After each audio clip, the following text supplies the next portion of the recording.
Okay, welcome back. This is our fifth class, and tonight's section is short. It's just chapter 8. This is as apportioned in the weekly Chayenu. Of course, we want to remind our viewers that this class in Kuntras and Yonishal Teres Chasidus is a partnership between Chayenu, the weekly Torah journal, and Soul Words. So we want to acknowledge that partnership and thank Chayenu again very much for providing the text and for bringing so many of their readers over to Soul Words to participate in this class. Okay, so we were speaking about Chasidus as related to Mashiach, and that Chasidus, like Mashiach, is the idea of Yechida. Again, Yechida is a word that's hard to translate. We can translate it as essence, but then essence needs to be explained as well. What is essence? But the way we're using the term Yechida or essence here in this discourse is basically that which is no particular thing, and yet at the same time, or perhaps precisely because of that, is present in everything. It can't be pinpointed, can't be nailed down, and yet at the same time, or again, perhaps precisely because of that, it is ubiquitous. It's just everything and everywhere. And Chassidus is like that, and Mashiach is like that. And that's why both Chassidus and Mashiach, which are connected ideas, both have a lot of qualities that sort of derive from them, but those derivative qualities or outer manifestations are precisely that. They're just derivative qualities or outer manifestations. And that's the nature of an essence. An essence does reveal itself in various different ways. But the essence itself isn't a revelation, and therefore can't be held to or limited to any of the trappings of any of its manifestations. So, and then in the previous chapter, chapter 7, we spoke about oil, shemen, oil, as the metaphor for this idea of essence. There's no particular place in the olive where the oil is or isn't. And yet, again, or, however, or precisely because of it not being in any particular place, it's in all places. So continuing now with chapter 8, we're going to talk about how Chassidus interrelates with Torah and with the different forms of Torah. We've spoken about this briefly before, earlier in the Maimer, a couple of times, that in Torah you have 4 levels: pshat, remez, drush, and sod. And we'll just very briefly talk about what they are. We're going to be revisiting these concepts over and over again, actually. So we're not going to explain it at length here, but just a little bit. Pshat is the simple or straightforward literal meaning of an idea in the Torah. Remez means allusion, meaning it's a little bit oblique. It's not clear or explicit, but it's not that far of a leap. Drush literally means to dig. Doirish is to expound. It means to get in there, and the sages would employ drush. That's the same etymological root as the word medrash, right? A medrash is the same concept, digging deep. We sometimes call it the homiletical meaning of the verse. And then there's sod. Sod literally means secret. That's the esoteric, and that refers to Kabbalah. Okay, so you have 4 levels of Torah, and each have their own trappings, their own...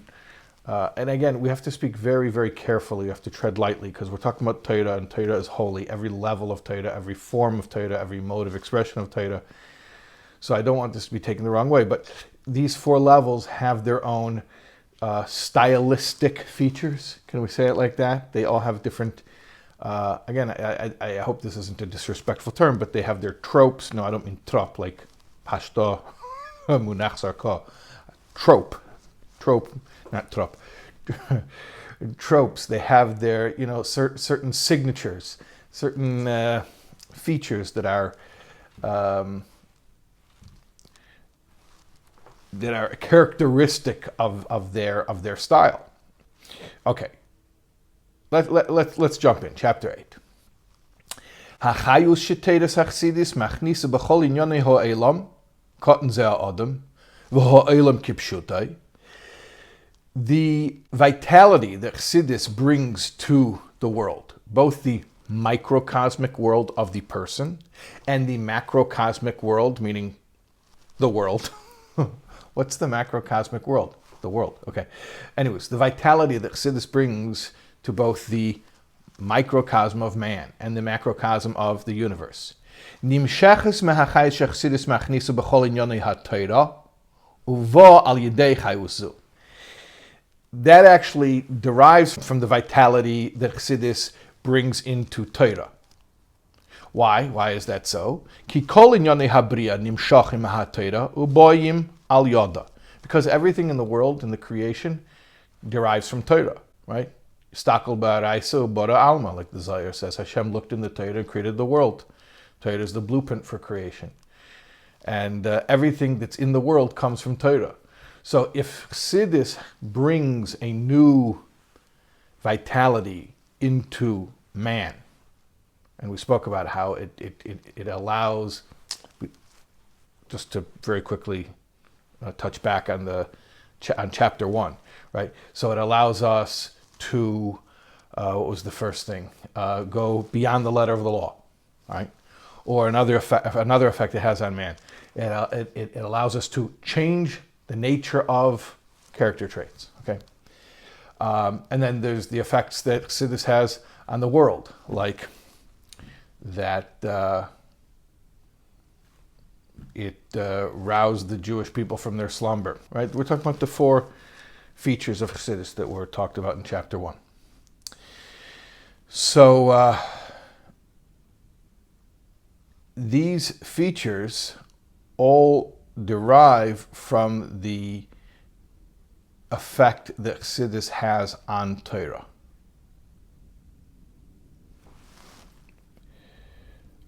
What is the effect that Chassidus has on Torah? Let's read further. B'Torah daled chalakim pshat remez drush sod. In Torah you have four levels: pshat, remez, drush, and sod. We will not translate them anymore because we already explained what they were, and frankly, is homiletical, an easier word to associate the meaning with than drush. No. Okay, so we're just going to use the Hebrew. V'teres Chassidus machnisa chayis b'chol echad mehem, and Chassidus brings a new vitality into all of those four levels. Asher, namely, and now there's like sort of a parenthetical statement here. Noisef al zeh she'p'teres Chassidus bo biurim le'inyonim shenim shebechol daled chelkei haTorah. This, what we're about to say, is in addition to the fact that Chassidus brings explanations into all the four levels of Torah. Okay? This is not what we're talking about. This is in addition to this feature that, yes, Chassidus gives biurim, gives explanations of ideas that appear in all four levels of the Torah. Shegam zeh shelel es hasvara shechassidus ba bichdei levaer es chelek hasoid shebeTorah bilvad, which, by the way, this idea that Chassidus explains pshat remez drush sod also is sholel, negates a popular misconception that Chassidus is a biur on sod, on Kabbalah. Okay, this is like a parenthetical statement within a parenthetical statement, so I just want to unpack this properly. We're saying Chassidus has an effect on all of the four levels of Torah. Now, that's in addition to, this is not the same thing as, it's a separate thing from it, and it's an additional thing to the idea that Chassidus gives interpretations or explanations of things that appear in all the four levels of Torah. Okay, that's the first parenthetical statement. Now, parenthetical within parenthetical is, and by the way, having mentioned that Chassidus adds explanations to all 4 levels of Torah, that you should know is in direct contrast with the popular misconception that Chassidus is a biur on Kabbalah. Okay, it's not. First of all, Chassidus explains all of the 4 levels of Torah, not just Sod. Second of all, to call Chassidus a biur of Kabbalah, that like Chassidus is an explanation of Kabbalah, like Rashi is an explanation of Chumash, right? That would be inaccurate. The Rebbe Rashab actually said that Chassidus isn't a biur on Kabbalah. Kabbalah is a biur on Chassidus. Now, what does that mean? What does it mean to call something a commentary or an explanation? So, what's the difference between Chassidus and Kabbalah? One way of explaining would be a physician, someone who practices healing, has to study biology and chemistry and anatomy. But the actual art of healing isn't any of those things. Those things are used in order to practice healing. And in fact, the physician, as physician, is only interested in those sciences in as much as they allow the healer to heal. Likewise, Kabbalah is very interested in the anatomy, so to speak, of the divine. Okay, and of course, that's a whole explanation into itself, the idea of the Adam Ha'elyon and the anthropomorphic configuration of the spheroids. But there's a model for understanding divinity that is related to the anthropomorphic configuration of spheroids, which everyone's probably seen, is familiar with that idea. At least if you're studying in this class, I'm sure you've seen this, the idea of the human body and its corresponding to the different spheroids. We say it in Posach Liyot every Erev Shabbos, right? The Chesed Drei Yamina, right? The Chesed is the right arm and the Gvura is the left arm, the whole anthropomorphic thing. Okay. So Kabbalah is, so to speak, the anatomy. So it helps you to understand, to pinpoint, to locate where various different aspects of godliness can be found. Where in Seder Ishtalshlus, which Olam, which Sphira. But there's nothing actually practical about that. Chassidus is concerned with practical implementation. Now, in order to pursue practical implementation, Chassidus will employ the language of and even the knowledge of Kabbalistic concepts. But only, just like the healer will use anatomy, but only in order to heal. Okay? It's interesting because just a little, I don't know, what do you call it? The soapbox. I'm getting on my soapbox here. I remember 20 years ago when I was a very, very young rabbi. And somebody asked me about the Kabbalah Center. I wonder if I'm going to get a lawsuit for this. And they told me they were studying with the Kabbalah Center, and is it kosher? And they started telling me some of the stuff, and I said, I don't know if it's kosher or not, but it's probably not Kabbalah. They said, well, how are you saying that? We have a Zohar. They scan the pages, they look at the pages of the Zohar, right? I said, because what you're describing is way too practical. I said, Kabbalah is very abstract, very theoretical, and what you're talking about is very practical. It's probably just a bunch of self-help, like, Dale Carnegie and stuff, repackaged with, spiritual, spooky-sounding language. And then I found out that was pretty much accurate. So I had a good guess. Anyways, but how did I know? Because Kabbalah is, I'll give you another analogy. I mean, it's pretty much the same analogy as I just said, but like, Kabbalah is calculus, Chassidus is engineering. An engineer studies calculus, but he's only interested in as much as he can build a bridge. And at the end of the day, can I walk across the bridge or not? And if I can't, then calculus isn't all that interesting to me. Okay, so Chasidus is interested in Kabbalah in as much as it is practical. Now, since I'm having fun, I'll tell you a story. I heard this story actually from Joseph Telushkin. And there's a whole backstory why he told me that story sometime at a Fabreng, and I'll tell you why he told me this story. But anyways, he told me that Herbert Weiner, the author of 9.5 Mystics, studied at the Hebrew University in Jerusalem. And he was actually in Gershon Shalom's Kabbalah class, Kabbalistic studies. And if you don't know, Gershon Shalom, was like the academic master of Kabbalah. He studied Kabbalah as an academic discipline, but at least purportedly, outwardly, said he didn't believe a word of it. Right? He was just studying it for its, historical significance, cultural significance.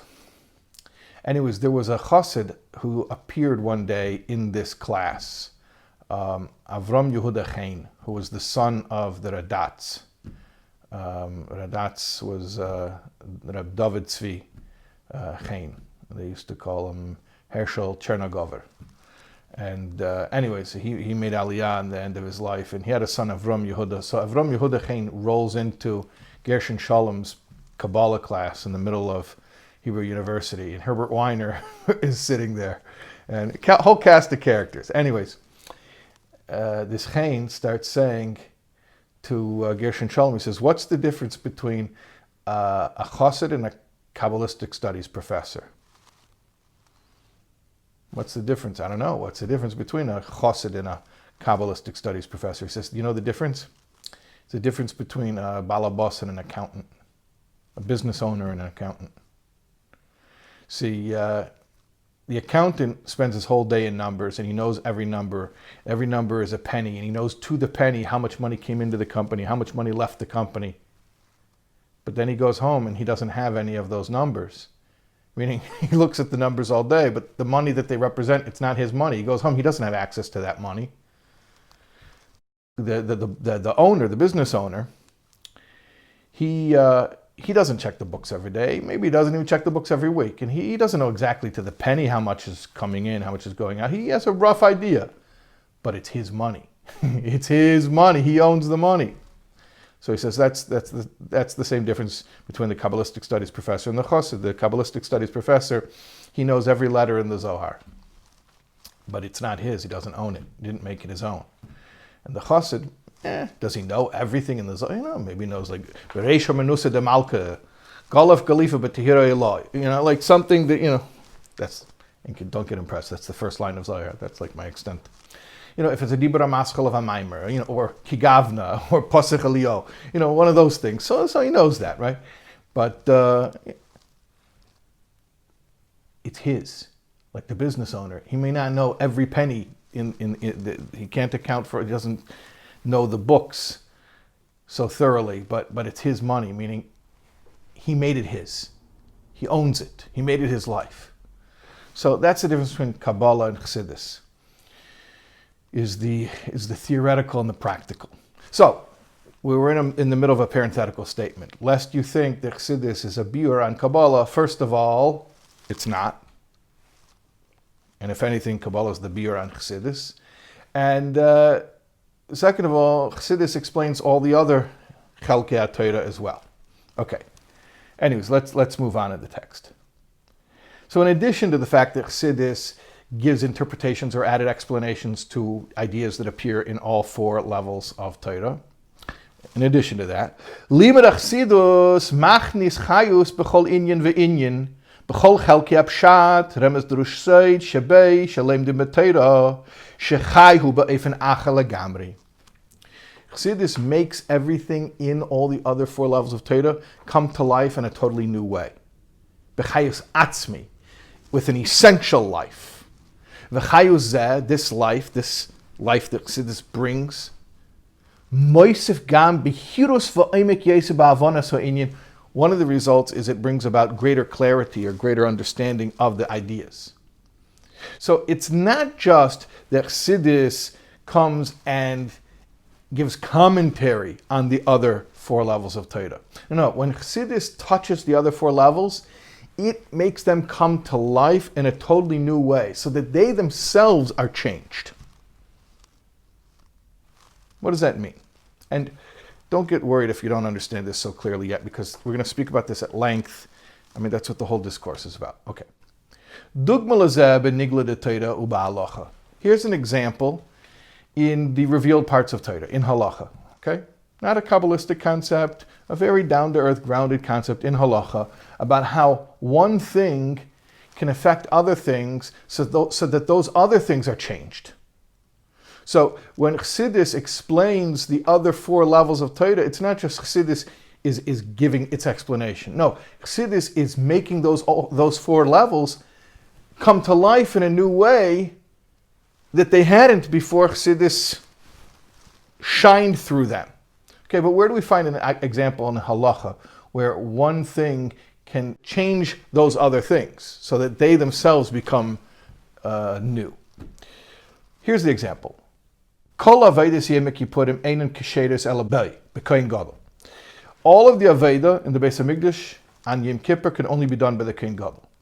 Now, here's the thing. There are a lot of things that are done on Yom Kippur that are only done on Yom Kippur, so that understandably can only be done by the Kohen Gadol. But what about those parts of the Aveda which are not unique to Yom Kippur, like the Tamid? The Tamid is done twice a day, every single day. So why does that only have to be the Kohen Gadol? And yet, when it's Yom Kippur, only the Kohen Gadol can do the Aveda, even the things that are done on other days of the year. Kamesha Kedushas Yom Kippur Ma'ila La'Aveda Hamyuchedes Yom Kippur Kachi Payeles Gam Behatmidin Musafin De Shabbos Hamishtaich Mitzadatzim L'Chol Yemei Hashana Shagam Hey Miskadshi B'Kedushas Hashel Yom Kippurim. Yom Kippur not only allows that the Kohen Gadol can do his special Yom Kippur Aveda, the power of Yom Kippur actually changes the regular daily things, and even if Yom Kippur falls on a Shabbos, the Shabbos Aveda, that also is elevated to a new level where only the Kohen Gadol can do it. So it's an interesting thing. The holiness of Yom Kippur doesn't just affect the things that are unique to Yom Kippur, but everything. Now, what's the parallel in our day and age, by the way? You know, again, 4 levels and then the 5th, which is not a level at all. So, you have Nefesh, Ruach, Neshama, Chaya, and then Yechida, which is not a 5th level, but it's the essence of all. Yom Kippur, you have 5 tefillas. It's the only day of the year you daven 5 times. Okay, a regular day, you daven 3 times. If it's Rosh Chodesh or Chol Hamoed or Shabbos, you daven 4 times. Only Yom Kippur, you daven 5 times. But it's not just that 5th prayer of Ne'ilah, which represents Yechida. All the prayers of Yom Kippur, even the other 4, are also the level of Yechida, because when Yechida enters the picture, it doesn't just affect itself, it affects everything. Which is why Yom Kippur, by the way, is referred to as a Yom, a day on which we daven 5 tefillas. It's not just that the 5th tefillah has the aspect of Yechida. The Yom, the day itself, is a day on which you daven 5 tefillas. And since the whole day is a day of 5 tefillas, so that affects all the tefillas, not just the 5th tefillah of Nila, but all of the tefillas. And same thing here. That on the day of Yom Kippur, the Kohen Gadol has to do all of the Avedas, because even the things that are normally done on other days as well, they are lifted up to a level of Yom Kippur. That's the effect that Yechida has. And so too, what we're going to say is, Chassidus affects the other Daled Chelkei Torah, pshat, remez, drush, so that they become lifted up in a new way. Okay, let's finish. Just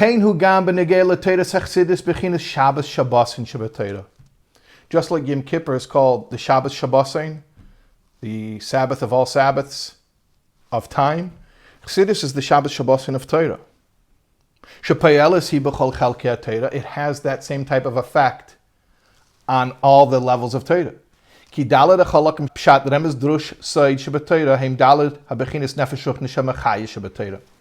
4 levels, pshat, remez, drush, are just like nefesh, ruach, neshama, chaya.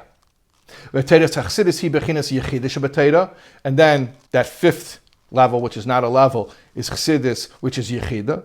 Umitzad Gilia Yechida, when Yechida comes out, Misailim Gama Nefesh Toch Neshama Chaya Canal, then Nefesh Toch Neshama Chaya also are uplifted. That they also become completely different. So Chassidus doesn't just explain ideas in the other areas of Torah.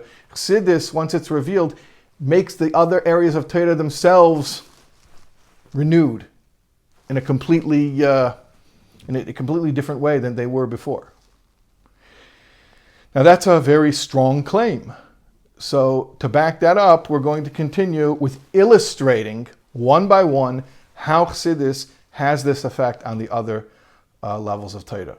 And that's what we're going to be doing in Mirz Hashem in the next lesson next week. Thank you. Good night.